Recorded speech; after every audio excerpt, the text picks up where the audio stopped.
Hi everybody, this is video number 30. This is going to be about Bohr models. So Niels Bohr is definitely one of my old dead dude guys. He's definitely in that club. He was born in the late 1800s and died in the 1960s, long before I was born. And he was big into sort of perfecting or having a more complex atomic diagram. His big deal is he did those energy levels or those orbitals that I was telling you about. Okay, I hope you enjoyed these video clips. And named Niels Bohr, a Danish physicist who... Bohr was born on October 7th, 1885 in Copenhagen, Denmark. After Bohr received his PhD at the University of Copenhagen, he studied with Ernest Rutherford. It was then that he created his model of the atom, and in 1912 he married Margaret Norland.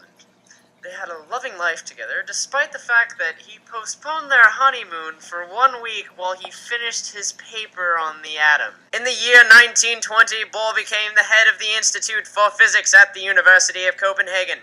Bohr was remarkable at bringing young minds to his institute in Copenhagen, and funded the stay in Copenhagen for those that needed it. In 1922, he received his Nobel Prize in Physics for his services in the investigation of the structure of atoms and the radiation emanating from them. In 1943, Bohr and his family left Copenhagen to flee from the Nazis because of his Jewish heritage. February 1944, Niels and his son Age came to Los Alamos, New Mexico. It was there that the two joined the Manhattan Project, creating WMDs, or Weapons of Mass Destruction. After the war was finished, Bohr went back home in Copenhagen, where he resumed his work in the Institute. He later died in Copenhagen in 1962. Okay, so what do Bohr models actually do? Well, they show all the electrons, they show the number of protons, and they show the number of neutrons. The big deal that they do is they use energy levels or streets or those orbitals that we talked about. So let's get into what those energy levels means. I like to call them streets. That's definitely a Burke word, but energy levels is the correct one. Orbital is another. Now each level can park a specific number of electrons. Now the formula you use to figure that out is 2n squared, where n is the energy level or the street.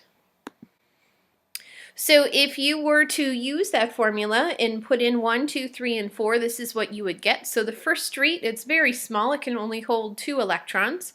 The second street's a little bit bigger. It can hold 8 electrons. The third street, 18 electrons. And the fourth street, 32 electrons. You could also put in 5 for that, or 6, and see how big they get. So how exactly do you complete a Bohr diagram? Well, first of all, you have to know the number of the protons, electrons, and the neutrons. You start by placing the number of protons and neutrons in the nucleus. You determine how many rings or orbitals that are needed, and then you draw in the electrons. So I'm going to show you how to do the Bohr model for neon. All right, so we're going to do a Bohr model for neon, and neon is Ne. Its atomic number is 10. Its atomic mass is 20.179, so we're going to keep that at 20. So here comes our information. So we need to know protons, and that equals 10. The electrons, which always equal the amount of protons, because remember you want to equal 0, so if you have 10 pluses, you need to have 10 minuses in order to be 0. And then our neutron number is going to be our mass number minus the atomic, so that's going to be 20 minus 10 is 10. Just happens to work out, happens to work out that it's 10. And then the next thing we need to figure out for a Bohr model is we need to figure out how many orbitals are we going to need? Well, remember, we said you can figure that out by this equation, right? Where n is the orbital or street or energy level. All those mean the same, okay? So on the first street, we know that there is going to be 2, right? Because 1 squared is 2 times, 1 squared is 1 times 2 is 2. And then in the second, we know that if you put 2 into here, 2 squared is 4, times 2 is 8, and 8 plus 2 is 10. So this is how many we're going to need for neon. So let me start our Bohr diagram. So we are going to have in the middle, our P pluses are going to be 10. Our neutrons are going to be 10 as well. Okay, and then let's give them a house. Let's give them their little nucleus here. Now we know we need the first ring, and the first ring we know can only hold 2 electrons. So we need to go to a second street here, or orbital or energy level, and we need to have 8. So we're going to do 1, 2, 3, 4. Now notice I'm separating them out. You always want to do that as far as you can. Then come back and pair them up. 5, 6, 7, 8. Okay, so 2, 4, 6, 8, 9, 10, and that's the amount of electrons. So this is a Bohr diagram for neon. Okay, so now after you watched me do neon, what I would like you to do is try lithium and argon for me.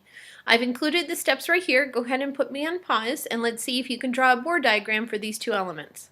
Okay, how did you do? Did you place them something like this? Do they look a little bit similar? Now your electrons could be moved around in a little bit different location, but for the most part they should look exactly like this, with 2 on the first street, up to 8 on the second, and then you would need the third one, the third street or orbital for argon. And that. Okay, summary time. List all the information that can be found on a Bohr diagram. How is this formula related to a Bohr diagram? And that's 2n squared. And then you try a Bohr diagram for potassium, one more. Also, I would suggest you go ahead and put a little bit of information on my old dead dude, Niels Bohr. As always, thanks for watching. I hope you guys all have a very happy holiday, and I'll see you when we get back from break.